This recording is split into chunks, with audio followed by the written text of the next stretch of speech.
কবিতাকে গানে কনভার্ট করা ডেফিনেটলি কঠিন একটা কাজ। আজব কারখানা আমাদের ফিল্মের সাথে কাজ করার সেকেন্ড ভেঞ্চার ছিল। এর আগে আমরা রান আউটের সাথে কাজ করেছি। শবনমকে আমরা আগে থেকে চিনতাম, আমার সাথে একটা বন্ধুত্বও ছিল শবনমের।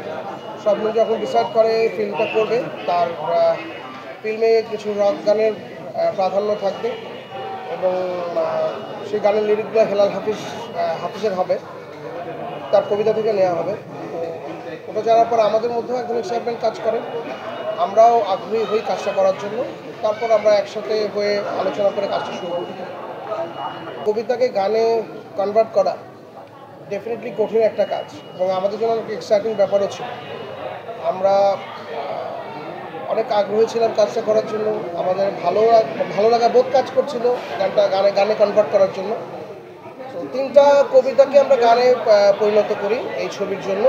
ডিরেক্টররা কিংবা যারা ছবিটা তৈরি করেন তারা ভাবেন যে আমি একটি গান নির্ভর ছবি করব না অ্যাকশন নির্ভর ছবি করব।